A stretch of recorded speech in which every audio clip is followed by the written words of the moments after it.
Regarde-moi ça comme ils sont jolis ces chocolats. Allez viens, je te montre tout ça.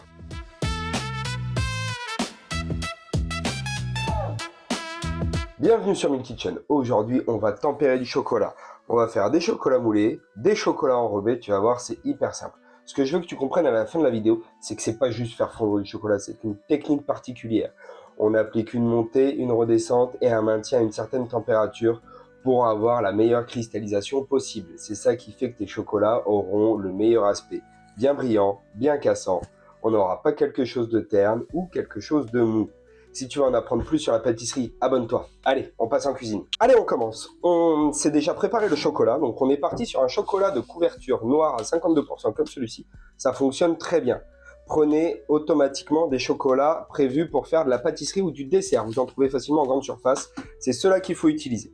Là, j'ai préparé 600 grammes que j'ai divisé en deux. Donc, 400 grammes d'un côté, 200 grammes de l'autre.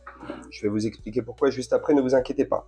Et pour réaliser le tempérage, le but du tempérage est de contrôler la cristallisation en fait de notre chocolat. On va réaliser une montée en température, puis une redescente et une stabilisation à une température un petit peu plus haute. C'est ce qui va donner le brillant au chocolat, le cassant, tout simplement. Et quand on fait du moulage, c'est ce qui va aussi permettre que notre chocolat, en refroidissant, se rétracte très légèrement et se décolle du moule.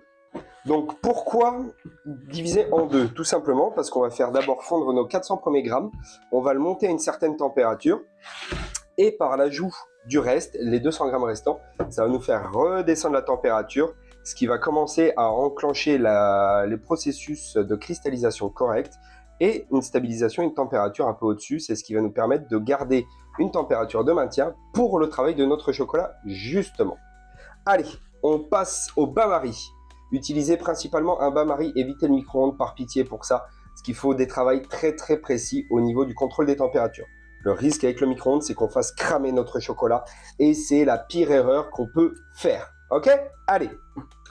Et voilà, on va passer au bain-marie, mais avant ça, petit conseil très important, munissez-vous de ceci. C'est un thermomètre de cuisine. Ça va vous permettre de contrôler très précisément les températures que vous recherchez.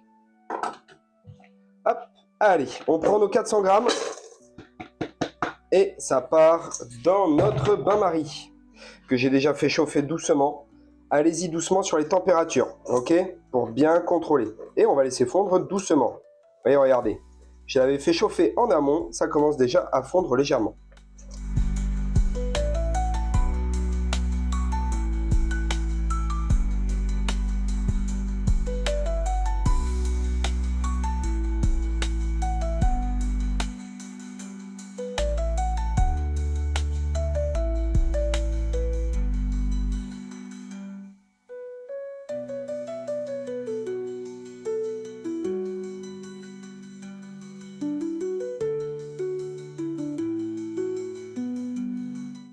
Voilà, on a le chocolat qui commence à bien fondre. On voit un petit aspect brillant qui commence à arriver.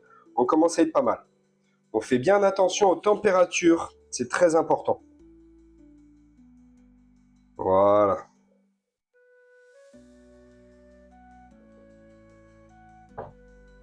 Hop, on se muni notre thermomètre et on va le laisser dans le chocolat et on va surveiller les températures.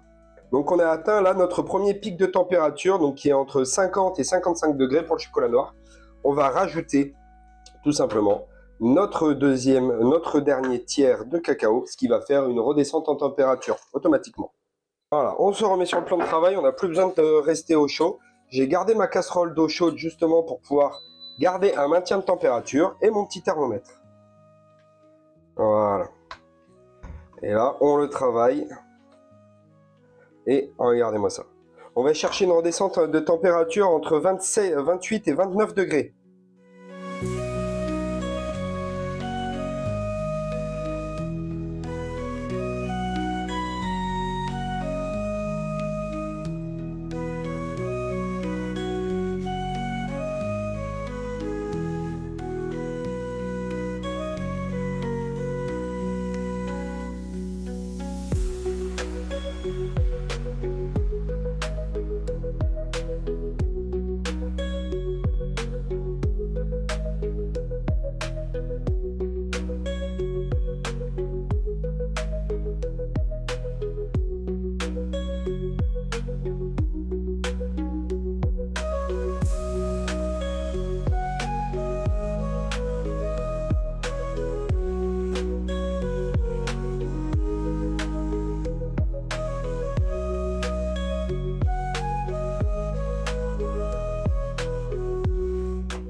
Et voilà, là on est arrivé à la bonne température, donc c'est-à-dire entre 28 et 29 degrés.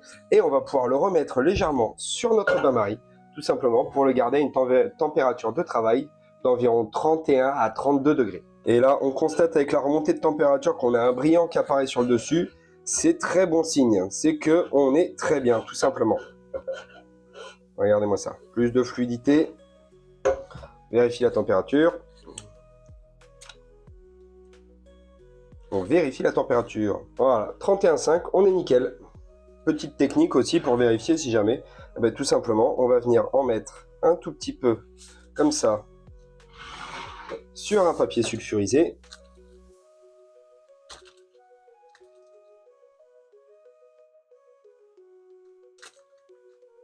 Et on va le laisser refroidir quelques instants et il va se figer tout seul. Je le secoue légèrement, vous voyez, il s'affaisse tout seul. On est sur une très bonne texture.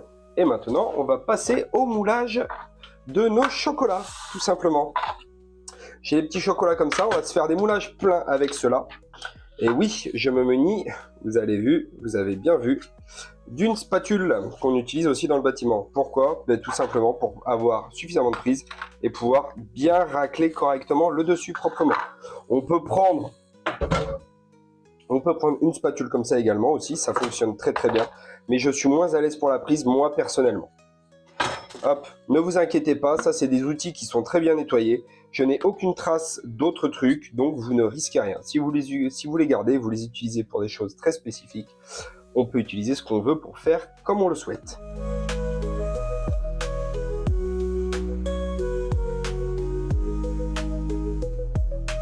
On va bien répartir partout dans nos moules. Hop, comme ceci. Voilà. Chocolat a tendance à coller beaucoup, c'est normal. On va le taper un peu tout simplement pour enlever les petites bulles d'air éventuelles. Vous voyez, j'ai plein de petites bulles qui remontent à la surface là. Hop, et là on prend notre spatule. Et on va venir juste comme ça. Avec le moule le plus à plat possible. Et voilà, on a réalisé nos premiers chocolats moulés tout simplement. Là on est sur du moulé plein. Je vais prendre un deuxième moule, celui-ci, et on va se réaliser tout simplement du moulé pour faire des coques, tout simplement, qu'on viendra garnir après et qu'on refermera avec une autre couche de chocolat sur le dessus. On fait exactement la même technique. On fait bien attention à ne pas mettre d'eau dans les moules, ça c'est très très important par contre.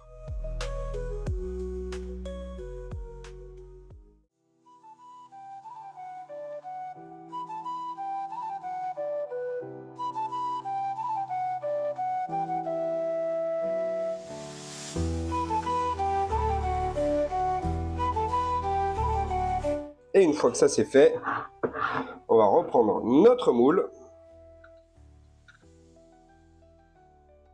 Et cette fois-ci, on va l'incliner et on va venir gratter. Un premier coup.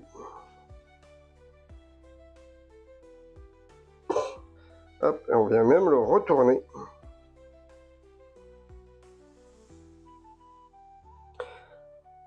En le secouant légèrement et on a tout le chocolat en excédent qui va descendre.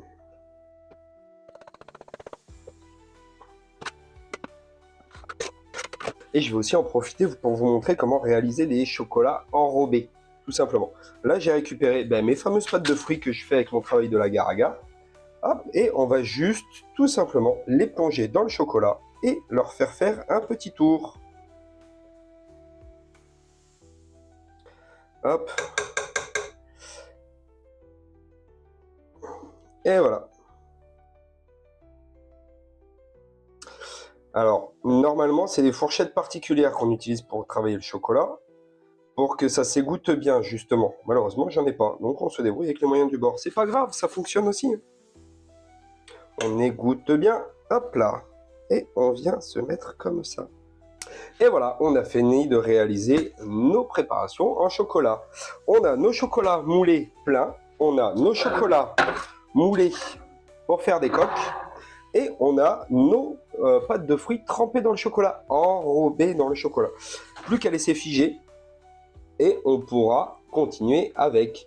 L'avantage avec les coquets comme ceux qu'on a fait ici, c'est qu'on va pouvoir venir les garnir avec une préparation. Attention, il faut que la préparation soit froide, d'accord? Et évitez, ne pensez même pas à mettre une préparation chaude, vous allez flinguer tout votre travail, d'accord? Ça, c'est un point très important à retenir.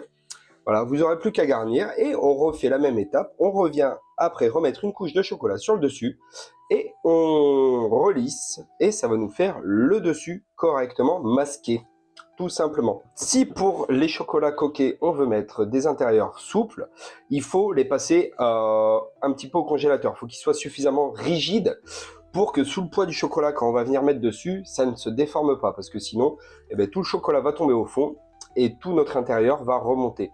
Et c'est là la faute qui peut arriver, tout simplement. Et voilà, tu sais maintenant comment réaliser différentes préparations à base de chocolat.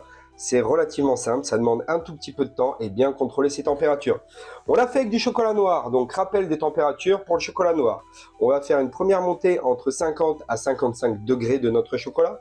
Ensuite, il va falloir qu'il redescende entre 28 à 29 degrés. Et on le tient à une température de travail qui est entre 31 à 32, voire 33 degrés, en fonction de ce qu'on veut faire. Mais il ne faut pas que ça aille plus haut. Le fait de respecter cette courbe, c'est ce qui va pouvoir permettre à ton chocolat de cristalliser correctement. Comme je le disais au début, c'est ce qui va donner vraiment cet aspect brillant, ce cassant naturel qu'il va avoir. Et quand on fait du chocolat moulé, c'est ce qui va permettre qu'il se démoule très bien tout seul. Ok ? On peut faire avec du chocolat au lait aussi, c'est pas un souci. Pour les chocolats au lait, c'est de 45 à 50 degrés grand maximum. En général, on est plus sur du 43 à 48 pour la première montée.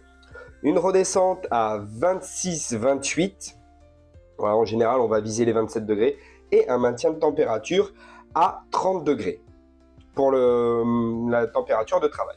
Et pour le chocolat blanc, on diminue encore. On est sur du 40 degrés de moyenne, donc c'est-à-dire plus ou moins 38 à 42-43 degrés. On va être à 26-27, entre 25 et 27 de descente en température, stabilisé à cette température-là, et une remontée de température à 29 degrés pour la température de travail. Et voilà, et maintenant je vais te parler des erreurs fréquentes que tu peux rencontrer. Premier point important, c'est bien maîtriser la température de montée. Il faut y aller doucement et progressivement. Ça ne sert à rien d'aller trop vite. C'est le meilleur moyen de brûler ton chocolat et de rendre tes chocolats pas bons parce que tu vas avoir ce goût de brûlé tout simplement. Ensuite, mauvais respect de la courbe de température tout simplement. Voilà, comme je te disais, il faut bien penser à respecter ces courbes. C'est très important, c'est ce qui va faire l'intégrité de ton chocolat avec la cristallisation. Si tu ne respectes pas bien les courbes de température, ton chocolat dans tes moules, il va rester accroché, il ne va pas bien se démouler. Tu vas avoir un chocolat qui risque d'être terne aussi, qui va blanchir ou qui va être mat, pâle. Voilà, si tu veux avoir quelque chose de vraiment bien brillant, respecte bien ces courbes de température, tu vas voir, ça sera parfait. Le refroidissement au frigo, il faut faire très attention. On peut l'utiliser, mais à très petite dose, c'est-à-dire pas plus de 5 à 10 minutes grand maximum. Parce qu'après, au-delà de ça, il y a de l'humidité et de la condensation qui va se faire et ça va abîmer ton chocolat. Donc, préconiser de préférence le refroidissement tout simplement à l'air libre. S'il fait trop chaud, tu peux passer un peu par le frigo, c'est pas un souci. De l'eau dans le chocolat aussi, ça peut arriver, comme on travaille au bain-marie tout simplement, ou s'il reste des traces d'humidité dans ton moule. Ça va faire que ton chocolat va devenir, va grainer, ce qu'on va appeler grainer, donc c'est-à-dire qu'il va plus être aussi lisse et tout ça. On va avoir des petits grains qui vont se former. Voilà, c'est les petits points négatifs qu'il peut y avoir. Les moules pas assez propres, tout simplement aussi, donc pensez à bien nettoyer vos moules. Ça, il n'y a pas de souci si vous les utilisez que pour le chocolat. Et vérifiez bien qu'ils soient bien secs, parce qu'on revient au même point que pour l'eau. D'accord ? Et quand on fait des chocolats trempés, comme on a fait ici, il faut penser que ce soit quelque chose qui ne va pas fondre quand on va le mettre dans notre chocolat qui est à 30 degrés. Voilà. Si c'est un peu trop mou, ça ne va pas tenir le choc et ça va se défaire tout simplement. Donc pensez à faire des choses qui vont être suffisamment fermes avec suffisamment de tenue quand on veut faire des chocolats enrobés, comme cela. Et voilà, t'as vu, il me reste du chocolat, c'est pas grave, je vais le garder. Parce que l'avantage du chocolat, c'est que même s'il refroidit, j'ai juste à refaire ma courbe de température et je peux le réutiliser comme je veux. C'est l'avantage. Le chocolat ne se jette pas une fois qu'on a fait nos courbes. Il peut se réutiliser à l'infini. Et ça, c'est ça qui est bien à savoir, parce que si tu as raté ta courbe de température, tu n'as juste qu'à la refaire tout simplement. tu reprends ton chocolat, tu le refais fondre, tu refais ta courbe de température. Et si tu l'as maîtrisé cette fois-ci, ton chocolat sortira avec les bons aspects. Et voilà, après quelques heures, nos chocolats ont fini de figer et on va regarder ce que ça donne ensemble. Donc là, on a nos petits chocolats trempés. Ensuite, nos chocolats moulés pleins qu'on a juste là. Vous allez voir, c'est hyper simple. On a juste à les retourner et ça vient tout seul. Ils sont super brillants, ils sont magnifiques. Regardez-moi ça. Voilà, ça c'est parfait ça. Et enfin, nos chocolats coquets, plus qu'à les démouler. Hop, et ils viennent relativement facilement. S'ils ont un petit peu de mal au début, laissez-leur un peu plus de temps, histoire qu'ils fichent bien et qu'ils se rétractent suffisamment. Ça, c'est important. Et voilà, regardez-moi ça. Ils sont bien brillants et tout, nickel. Et voilà, maintenant que toi aussi tu maîtrises le tempérage, le moulage et le trempage, tu peux t'amuser comme tu veux pour faire des chocolats maison sans aucun souci. Si tu veux comprendre la pâtisserie en profondeur, abonne-toi. Et n'oublie pas, ici on ne suit pas de recettes, on apprend à les comprendre. Allez, bonne app!